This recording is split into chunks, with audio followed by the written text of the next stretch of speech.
All right, everybody.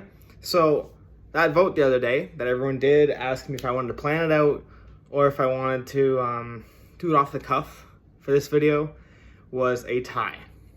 Half of you wanted me to really plan out this video, critically talking about the New York Rangers over the last 5 years. And half of you wanted me to speak it from the heart. So I'm going to do it so both of you guys are happy. I planned it out. I have things written down in a book. I'm going to read from it. I didn't write everything down. I'm going to let it go as much as I can. And I am challenging myself to do this on the first take.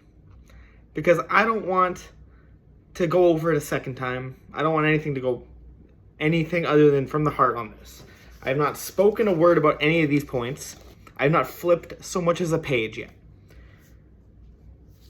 From the beginning, this is my epilogue for the New York Rangers core from, I would say, 2018 to now.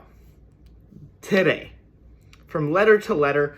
2018, the letter happened, where it was basically the New York Rangers management saying, we're not good enough. We are going to tell our fans, listen, we want to rebuild and turn into a Stanley Cup contender again. We're going to be shipping off people you love, that you've loved on this team, that have worked hard for this team, because we need to get younger, we need to get faster, we need to get better. And that's okay. They did not say rebuild. They said retool. That's a big point we'll talk about. But just today, the Rangers general manager, Chris Drury, released another similar statement where we are going to be rebuilding again. So this feels like a very good time to do this video. Without further ado, here we go. Everything from here on out is either from the book or from the heart. And the New York Rangers are finished. That is what I'll say. There's no hope that this core gets it together, in my opinion. This is final for this team. So I'm just going to go over what went wrong, what happened. What was this team? Ladies and gentlemen, the New York Rangers. I will start it with this. A trade. The New York Rangers in 2016 traded Derek Brassard and a 7th round pick for Mika Zibanejad and a 2nd round pick. Fleece of the century.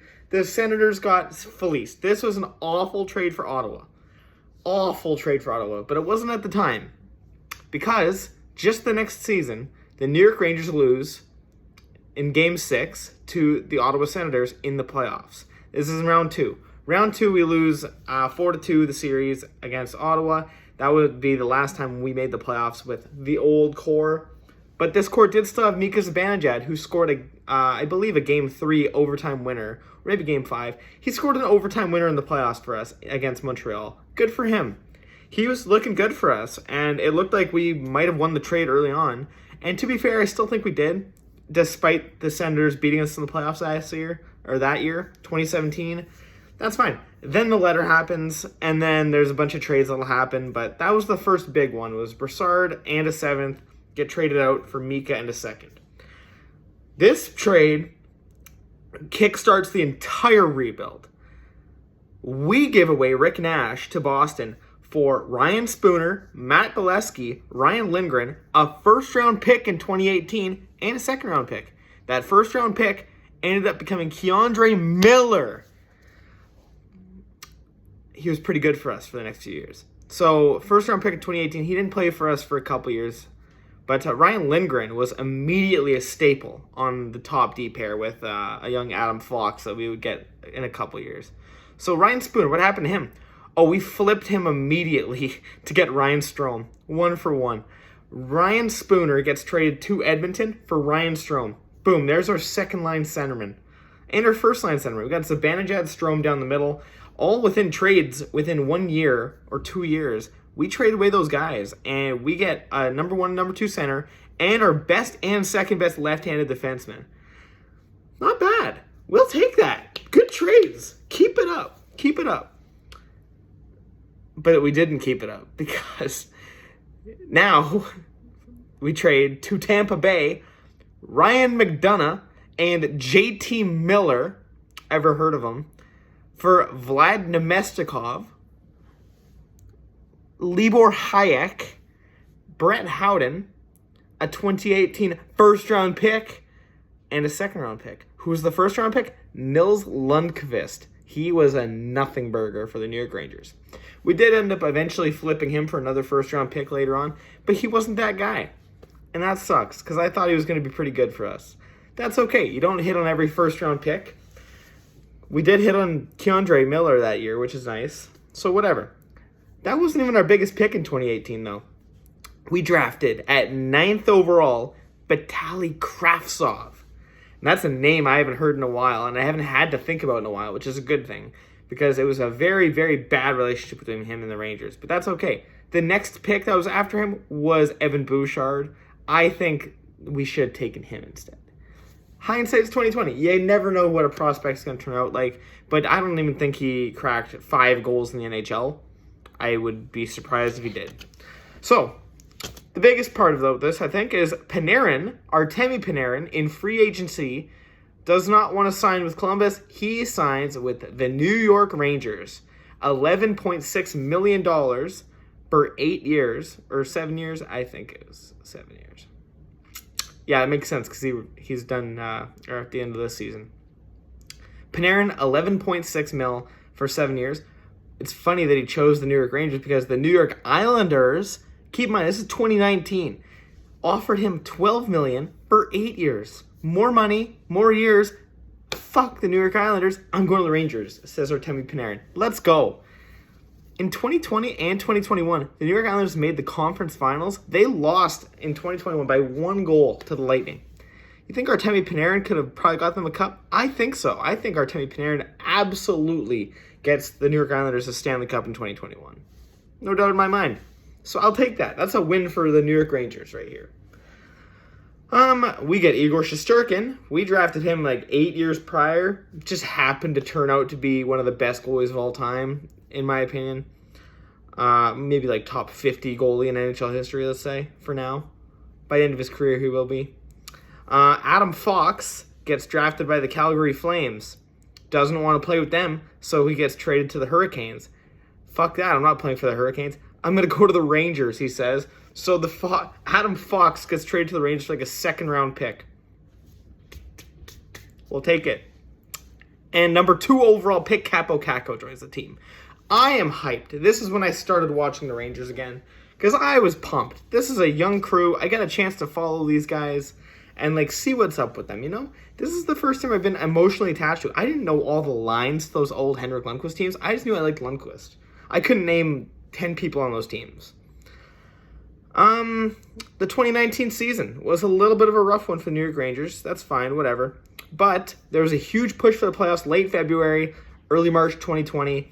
Mika Zibanejad had a 5-goal game against the Washington Capitals, including an overtime winner, which, good for him. There was a lot of late-time goals. We were just getting these points that were going to overtime. It was nice. The vibes were crazy through the roof for the New York Rangers. It looked like the rebuild was an absolute resounding success. Capo Caco didn't play very well throughout all this, though. COVID pandemic hits. There's like 7 months, no hockey. We have no idea what the playoffs would or could look like. We think the world's ending. So, there's that. The playoffs begin with a play-in round. There was a lot of teams around the edge of the playoffs that they wanted to loop into this little tournament here.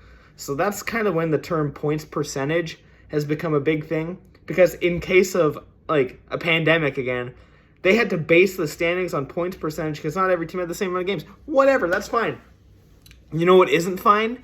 Generational number 1 overall pick, soon to be, Alexis Lafreniere, is now going to be announced. It's going to be announced what team this prodigy is going to.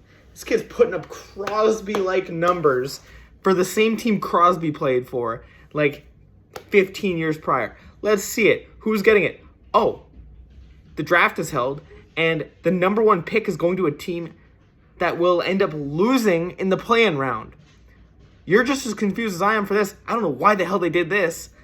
So, out of all of the fringe teams that were in the playoff round, the losers would be drafting Alexis Lafreniere. One of the 8 teams that lose in the play-in round is getting Alexis Lafreniere. Let's go. That could be us. We're playing the Hurricanes. They're probably better than us. Maybe we lose. Maybe we get Lafreniere. Maybe we win. Maybe we go on a run. We're in the playoffs. Let's win. Let's see what's up. No, we get swept. Promptly. 3-0. It was a best of 5. Whatever. We get Alexis Lafreniere number 1 overall, and I could not have been happier. This is amazing. For what it's worth, that was like an 8 out of 10 season for me. That was amazing to watch. We also got Braden Schneider at 19th and Will Cooley in the 2nd round. And in the 7th round, we got Matt Rempe, but we'll talk about him later on, a couple years from now. But this is a good draft. Lafreniere, Schneider, Cooley, that's a pretty good 3 picks to get out of this draft here. I think Wendell's barking. That's okay.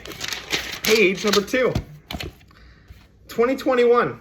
Lafreniere sucked to start. The vibes are off. There was a division realignment this year because of the COVID pandemic, so it was hell. Let me list off the 8 teams we had to play all season. There's no playing games outside of your division this season. So every game was against these teams. Pittsburgh with prime Crosby Malkin. Washington with prime Ovi Backstrom. Boston with prime Marchand, Bergeron, Pasternak, McAvoy, no, not Char this year. Char was actually in Washington, I think. I don't know. Either way, these are some primetime teams. Philadelphia, they were number 1 in the league going into COVID. Everyone thought they were going to be good. Claude Giroux, prime Sean Couturier. All these guys. Columbus. New Jersey. Ugh, whatever. The Islanders, who would end up being a powerhouse in the playoffs somehow. And the New York Rangers. That's us. We were right there in the mix of it. We finished 5th out of 8 teams. But that season was interesting. There were some flashes in this season that would be foreshadowing for some seasons to come, I think. Namely, a 9-0 win against the Philadelphia Flyers and an 8-3 win against the Philadelphia Flyers within a week of each other. This showed some dynamic offense just breaking out. It was great. Mika Zibanejad, hat trick and 3 assists, both games. 12 points, 6 goals, 6 assists, 2 games against the Flyers.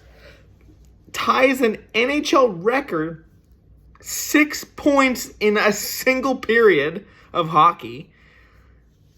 Bow down to Mika, because this guy is ready to win a cup, I think. This guy's the man. I love having Mika Zibanejad as a number 1 centerman. I hope I love this for years. We know that didn't happen. With 4 games left in the season, we're still in it. We're not mathematically out. We definitely need some wins here, though. We're like 4 or 5 points away from the Islanders, so we need every point we could get. The Tom Wilson incident. We're playing against Washington. Tom Wilson basically breaks the New York Rangers. He cross-checks Buchnevich to the ice, basically stomping his neck with a stick. He gets jumped on by Panarin and a couple other guys, whatever. Buchnevich it's a big scrap between the Rangers and Capitals. I think he just sees too much of a team after a while, playing them 8 times in a single season. So, what happens? Panarin jumps on Wilson's back. Wilson pummels him into the ground, throws him to the ground, takes off his helmet, throws him into the ground again, basically. Panarin's out for the rest of the season. We're fucked. It sucked.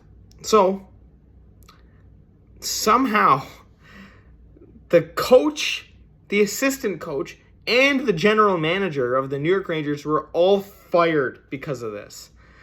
For not sticking up for their team, basically, is my opinion. Either way, this makes Chris Drury the new Rangers general manager. Cool. This is fun. We're getting some drama in New York. This is the offseason now, by the way.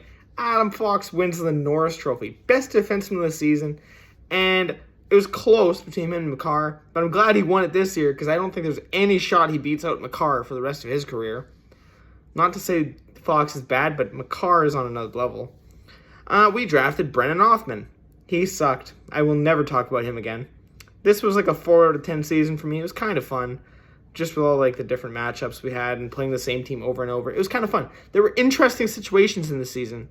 Namely, the New York Rangers in that season are the only team in NHL history to have a 4-game win streak against the same team in all 4 games.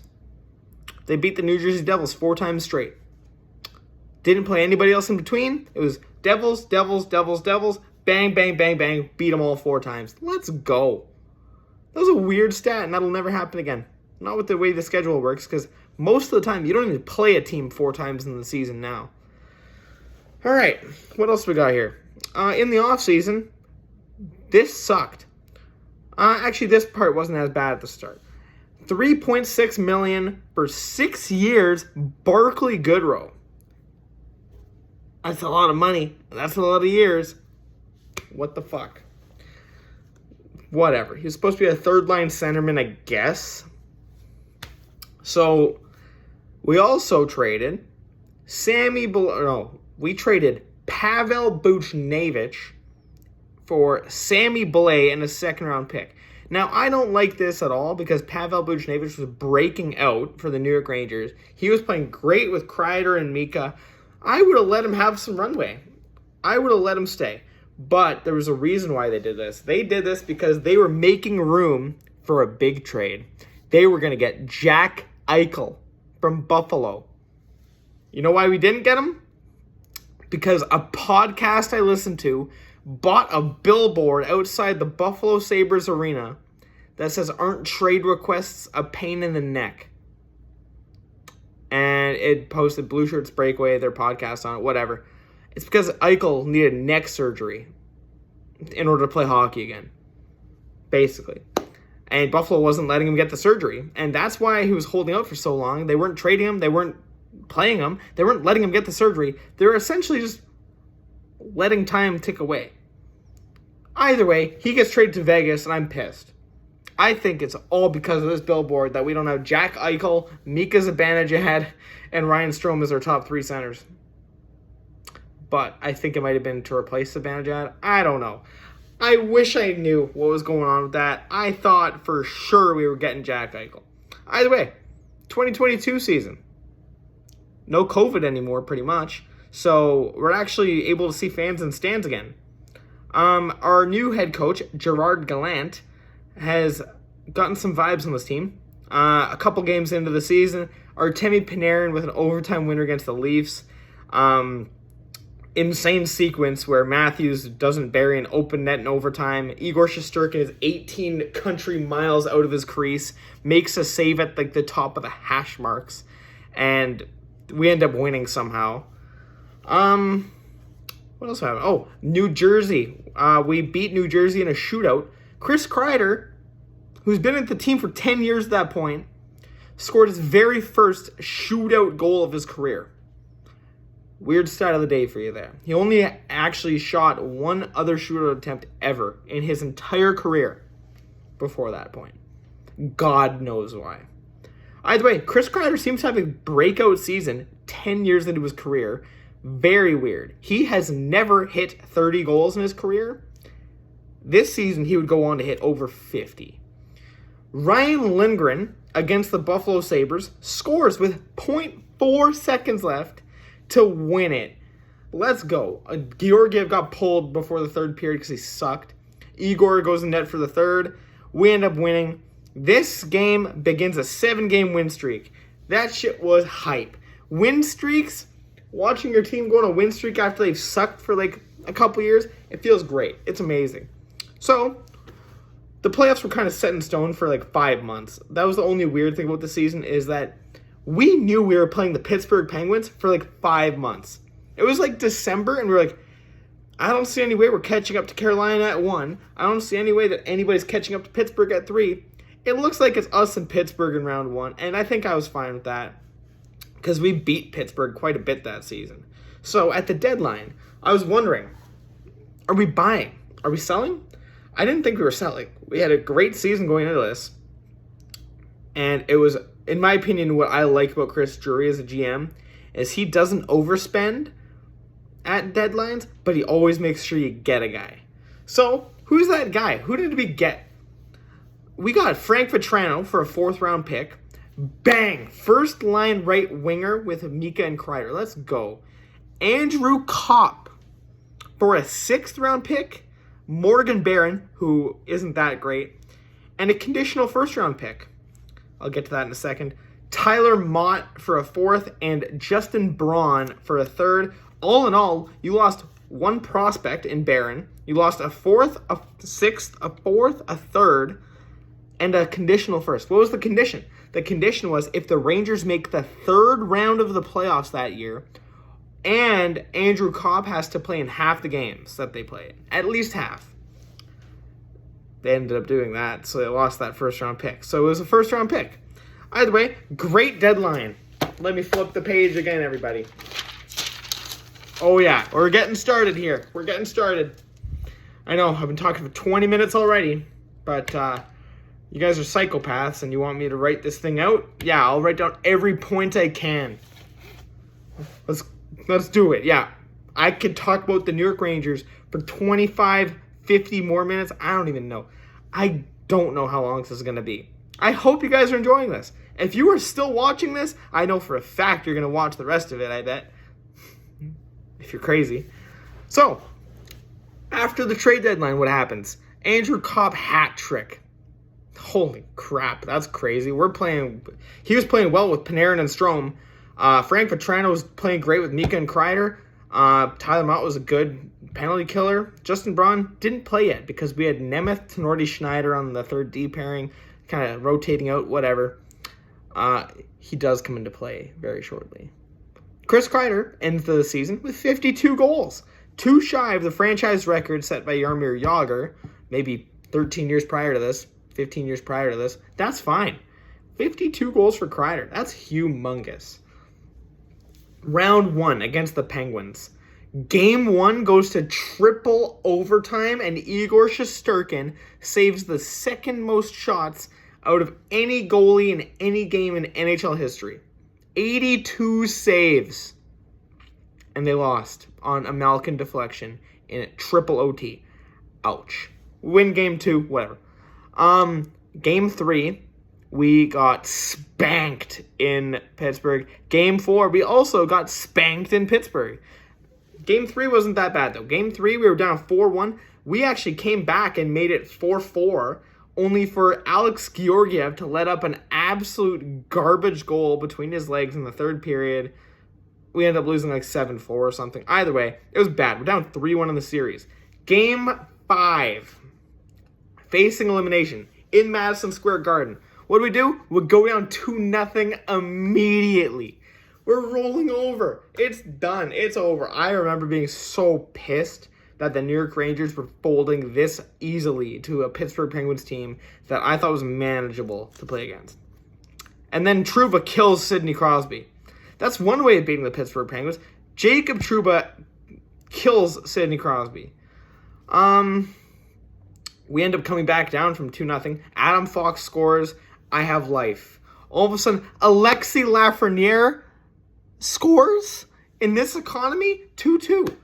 Jacob Trouba dangles through 8 Penguins, it feels like, and scores. Backhander. Beautiful goal on Louis Domingue, by the way. Third string goalie for Pittsburgh in net, because God knows what's happening with their goals. I think Tristan Jarry had a broken foot, and Casey DeSmith started game 1, left in like double overtime because he had some sort of muscle tear. So Louis Domingue was in net from games 1 till 6 this series. Game 5, Philip Hedl scores to make it 4-3 in the third period. We'd hold on for dear life until Ryan Lindgren scored a goal on the empty net. Game 6, exactly the same. Down 2-0 right away. Zibanejad scores. Zibanejad scores again. 2-2.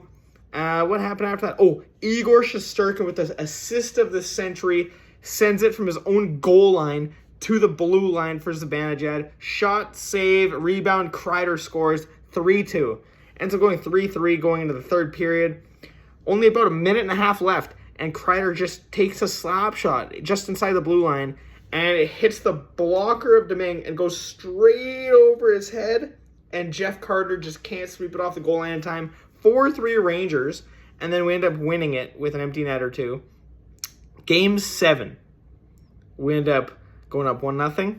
Then they went up 2-1.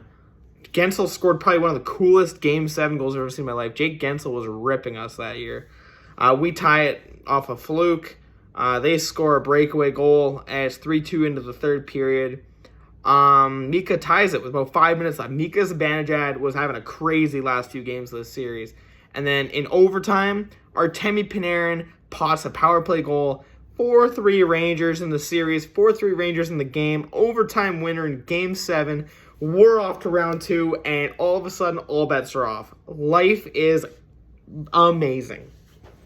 This is the peak, I swear to God. Now what? Oh, Carolina. We go down 2-0 in that series almost immediately. Lose game 1 in overtime. Lose game 2 to a shutout, and all of a sudden you blink and you need to win 4 to 5 games against the Carolina Hurricanes. Yikes. But the Carolina Hurricanes are also playing their backup goalie, Antti Ranta. There's no Freddie Anderson in net. It's Antti Ranta, former Ranger Antti Ranta in net. And we kind of take advantage of that. And we beat them in Game 3, Game 4. Boom. Game 5 comes along and we lose. Uh-oh. Game 6, back in MSG, facing elimination yet again. We win. Boom. Love it. Game 7, we blow them out of the water. And we're off to round 3. Say goodbye to the first round pick that we gave away for Andrew Kopp.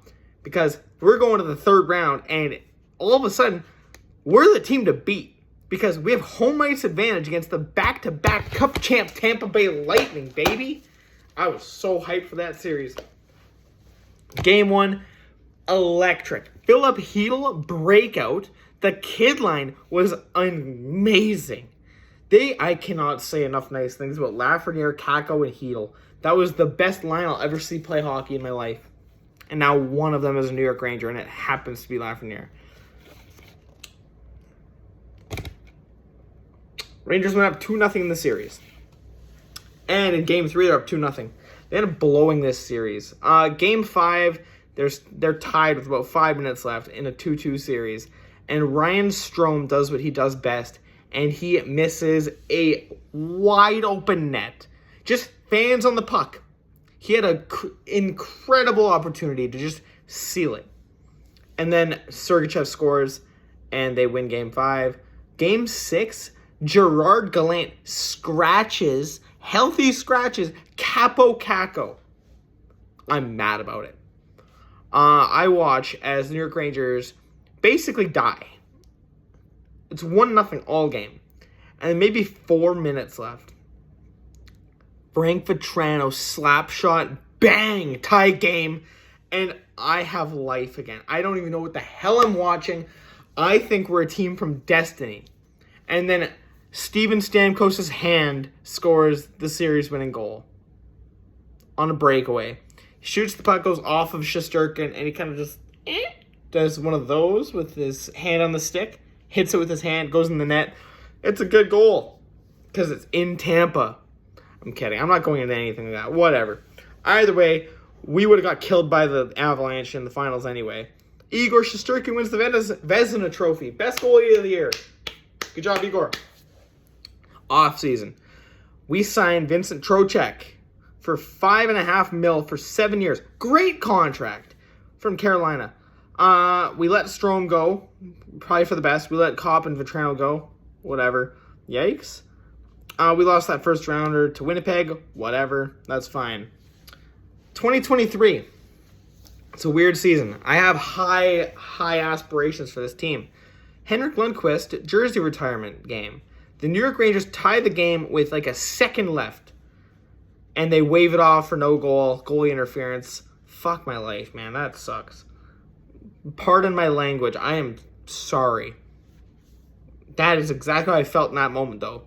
Because the Rangers fans were all booing and throwing garbage on the ice. Whatever. They were having a fun time with it. It was actually quite upsetting, and I was embarrassed for the Rangers fans there. The Rangers fans, I didn't think it should count as a goal, looking back at it. But the Rangers fans were throwing beer cans, throwing jerseys, throwing shit on the ice. Don't do that. Don't do that. You're fine. It was Henrik Lundqvist's jersey retirement, too, so that was awful by the New York Rangers fans in attendance that night. It was a very rough up-and-down season until December 3rd, when we lose to Chicago, who is a bad team, mind you. Jacob Trouba, the Rangers captain, throws his helmet and screams at the bench, leaves the game. It was 3-0 Chicago at the time, and they ended up winning. But the next game, Gerard Gallant is kind of on the hot seat. He might be getting fired soon. This is one of those times where I wonder if we lose against St. Louis if he gets fired. I think so. But either way, Gerard Gallant begrudgingly puts the kid line back together. Lafreniere, Hidal, Kakko. What do? They save his job. They end up winning it for the Rangers 6-3. Electric. Love that. And then they beat Vegas. And then they beat Colorado. And then they beat New Jersey. And then they beat Toronto. And then they beat Philly. And then they beat Chicago again for a 7-game win streak. Trouba scored against Chicago. And he asked the Blackhawks if they want him to sign the puck, which I thought was a very cocky thing to do. And I loved it. And the only other game that I really cared about in this season was a comeback against the Dallas Stars. There was 1-0 all game. I actually ended up having to turn the game off with about a minute and a half left before they pulled the goalie because I had to go do something. But I later saw that the Rangers tied the game with half a second left from Keandre Miller, and then they won it in overtime. So that was awesome. Good for them. I remember watching the highlights, and I was buzzing. I couldn't believe what I was watching.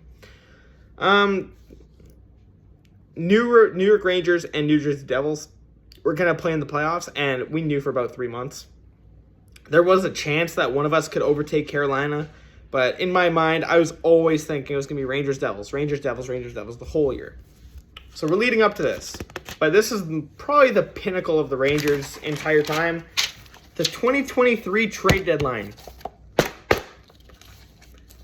Who did we give up? I'm going to say who did we give up?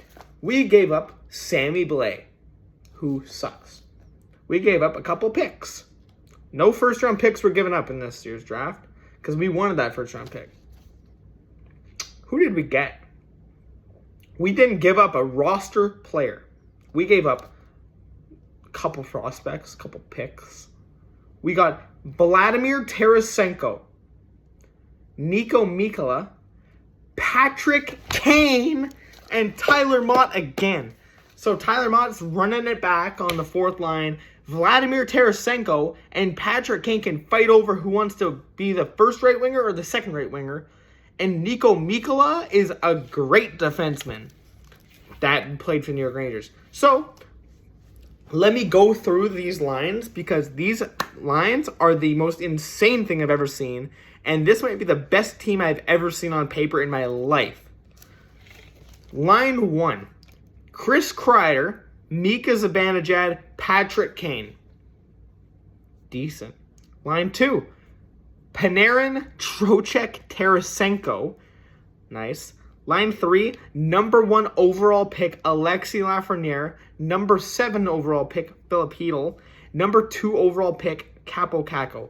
The kid line. To this day, I will defend this fourth line to the day I die. Tyler Mott, Barclay Goodrow, and Jimmy Vesey is a fourth line that you win a cup with. That is a third line you win a cup with. And this is our fourth line. And by God, I thought they had it. I thought this was it for them. The D pairings, Adam Fox in his prime and Ryan Lindgren. Jacob Trouba when he was playing good. And Keandre Miller in his prime, basically breaking out this season.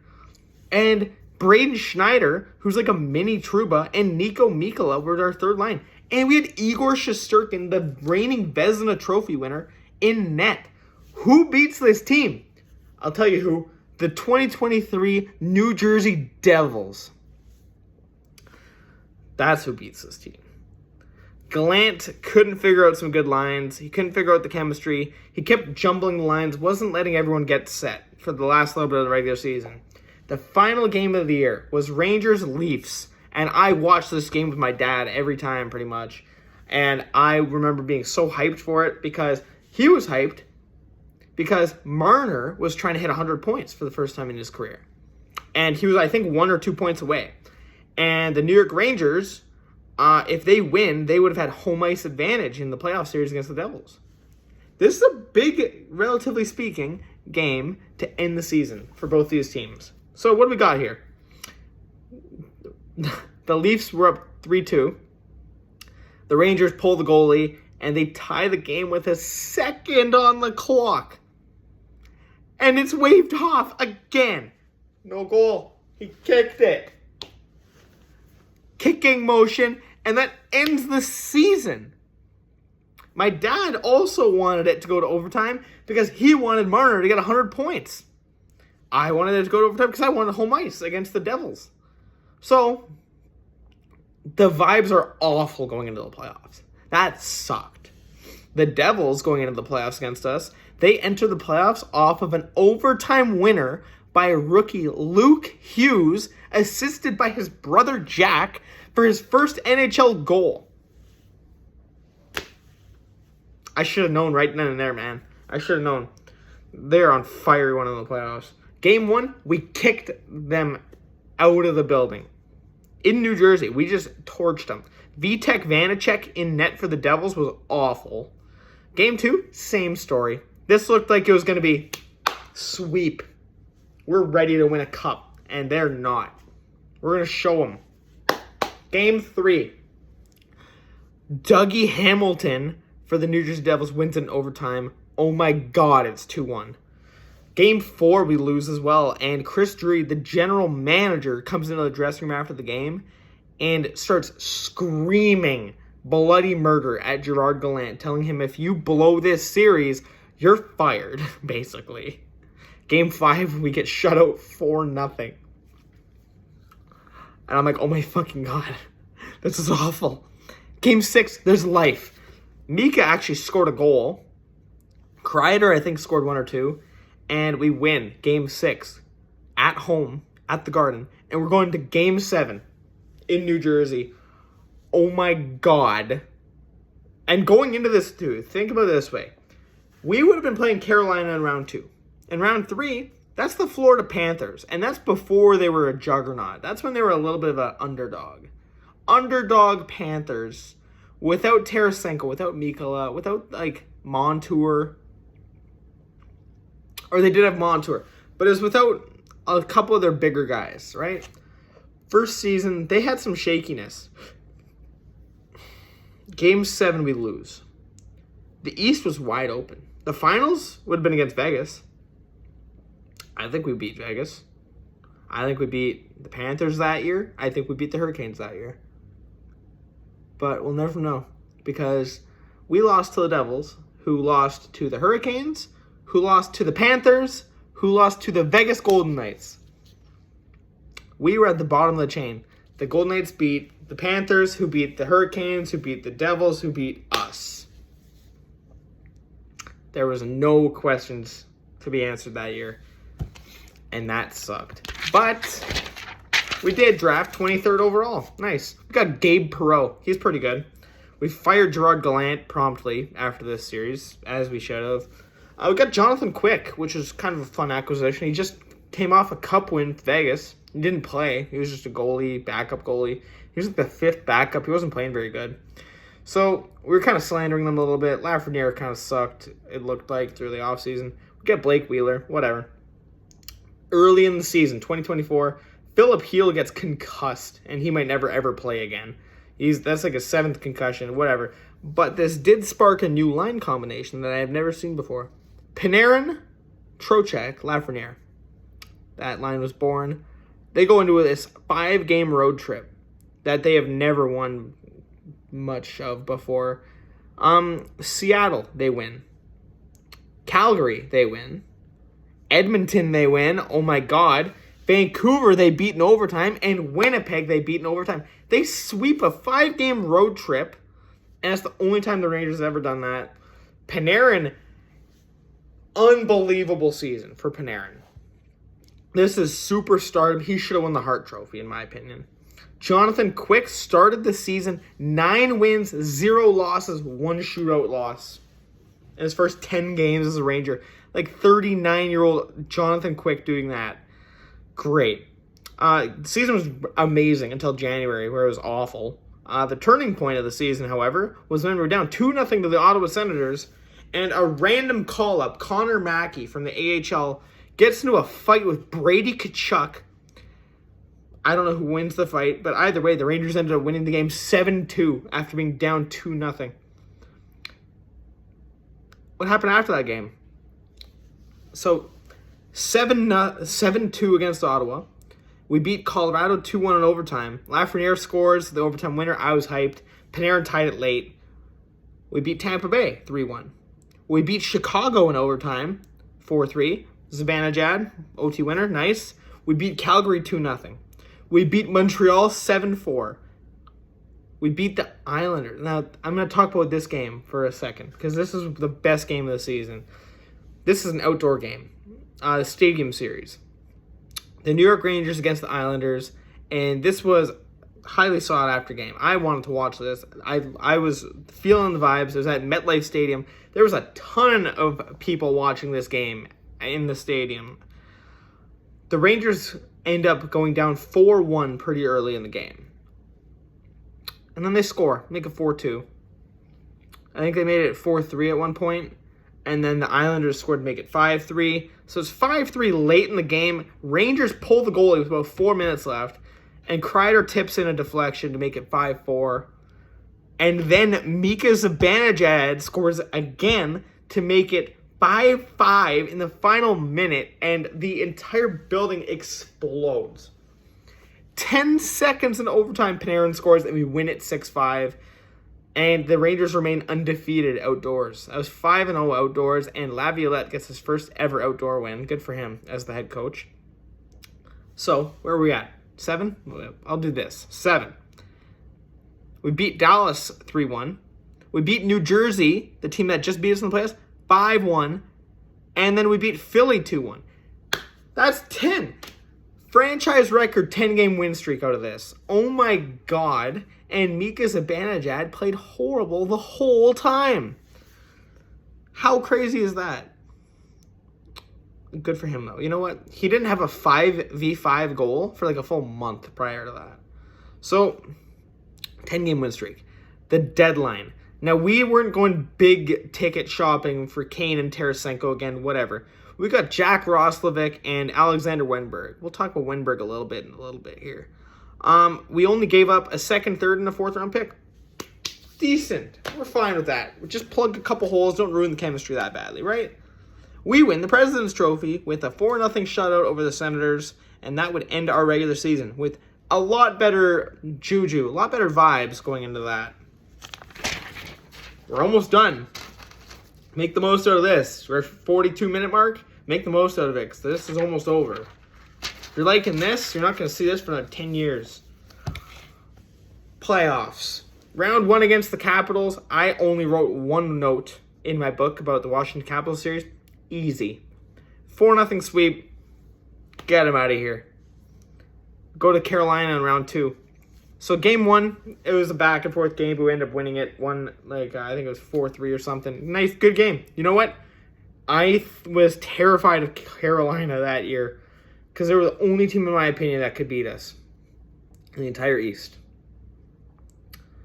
Game 2 goes to double overtime, and Vincent Trocheck wins it. Let's go.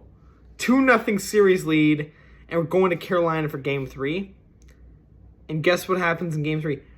Overtime winner for Artemi Panarin. 3-0 series lead against the Canes, and I could not have been on cloud 9 for longer than I was. A 7-game win streak to start the playoffs is unheard of. But we did it. Game 4, we lost. 3-1 series. Game 5, we lost as well. Oh my God. We're going to get reverse swept. Game 6, Carolina's up by 2 goals in the third period. And Chris Kreider scores. 1, 2, 3 goals in a row to make it 4-3 Rangers. Natural hat trick in the third period of an elimination game against the division rival. Where have I heard that before? Oh yeah, Mark Messier from 1994 when they won the Cup. Empty netter seals it 5-3, and we go on round 3 to play Florida.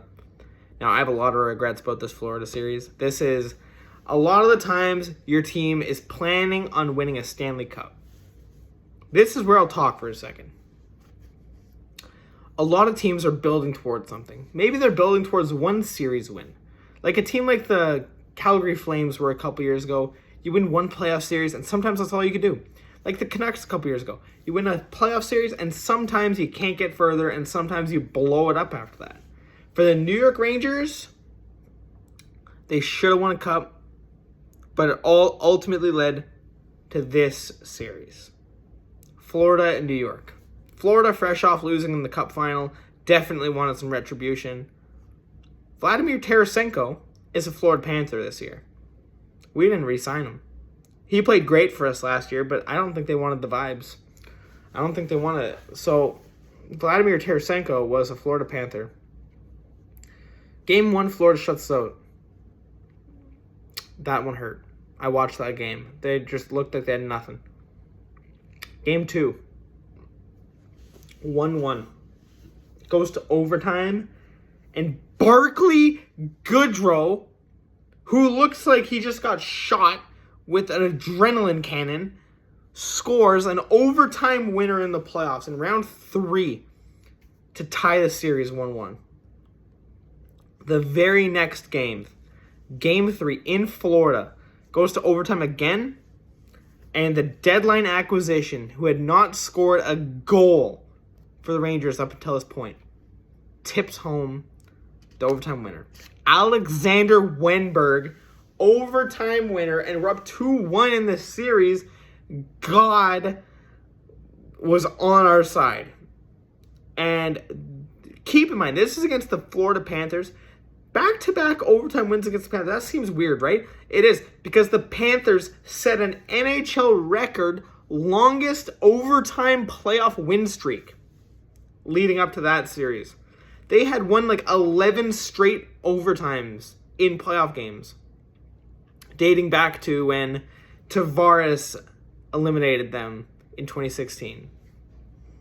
Ever since that moment, they had won like, I think 9 or 10 straight overtime games. Something insane. Either way, the Rangers didn't have a problem with that. They win 2 in a row in overtime. Let's go.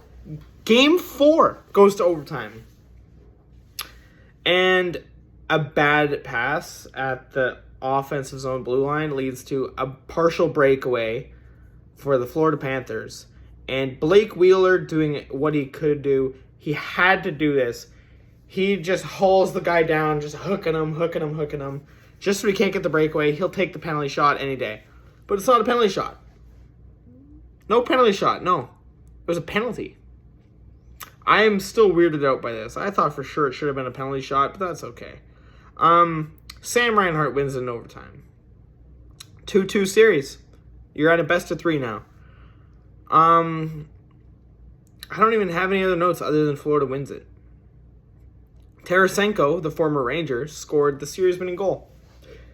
Sometimes you face a version of a team that's just a little too much for you. If we face Florida the year prior, and we have Tarasenko, and we have Mikkola, that's a different story, I think. I think we might have beat them. But not in 2024. 2024, the Florida Panthers were the better team, and they showed it. They went on to win the Cup in 7 games against the Edmonton Oilers. But there was a lot to look forward to if you're a Rangers fan. The offseason vibe was fully run it back. Do it again, run it back. Get there again, and we won't fail this time. We added Riley Smith instead of Blake Wheeler, which I thought was a good addition. The Rangers begin the season hot. 12-4-1, first placed in the East, and we look like we're ready for this series against Florida this year in round 3. But then we had a game against Florida in the regular season. Gets blown out of proportion. It looked like it was a microcosm of a playoff series. Peter Laviolette pulls up the line blender, and he panics. He has basically a mental breakdown on the bench.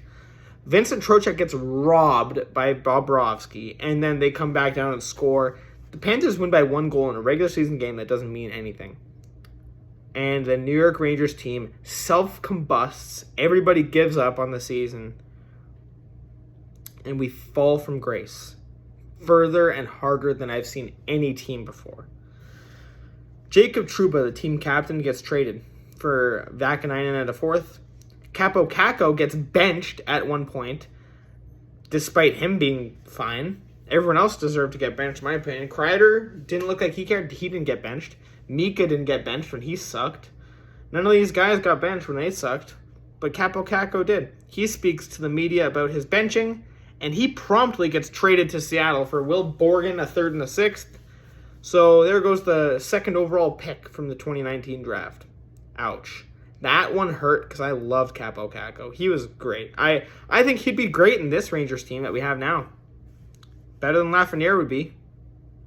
That's just my thought. Trade deadline. I feel like there was conflicting feelings about this one because I don't know if we should buy or sell. It felt like we just need to make it to the dance and we could try and win a cup still. We traded Philip Hedl and Victor Mancini and a first-round pick for JT Miller. Oh my God, we're back. We traded away Ryan Lindgren and VC for some other guys. We got Carson Soucy. And then we missed the playoffs by just a couple points. We traded Chris Kreider in the offseason. And all of a sudden, the kid line, Lafreniere, Hedl, Caco. Hedl's gone to Vancouver. Caco's gone to Seattle. All of a sudden, your team doesn't look the same anymore. Chris Kreider's gone to Anaheim. So is Jacob Trouba. And now we have JT Miller on this team who looks like he is playing with pulled groin at any given point. This season is a blank page. I didn't write anything down about this season because what is there to say? We tried to run it back again with Mike Sullivan as the head coach behind the bench, with defense as the priority. Kind of worked. We're good at defense, but we can't score. We've been shut out like 8 times at home already. That's not a sign of a good team, in my opinion. I think it's over, and I think the management thinks that too. After a 10-2 loss to the Boston Bruins on Saturday, followed by a blown 2-0 lead to the Kraken on Monday, I think it was, maybe Tuesday. And then, what day is it today? Friday. I think yesterday, the day before, we just lost to the Senators, about 8-4. Team gave up, man. They know it's over. I know it's over. You and I both know it's over. You'll know when your team is done and it's over. When your rivals and your buddies and your family stop making fun of you when your team does bad and they start feeling bad for you. Every time I go to school, every time I go to work, everyone's asking me like, oh man, I just feel bad for the Rangers. I just feel bad for them. Like they haven't been playing good. I just feel bad. Like I can't even talk about it to you. Like I just feel bad. Like I can't even brag about it. I'm like, yeah, I know. Hurts, but what can you do, right? I am unbelievably impressed that I kept this under an hour. 53 minutes and counting. So, ladies and gentlemen, in the next chapter of the New York Rangers, I guess we'll see. Right now, as it sits, we are the number 16 team in a 16-team conference. We are in the worst team in the East right now. We have currently the 5th best odds at getting the number 1 overall pick.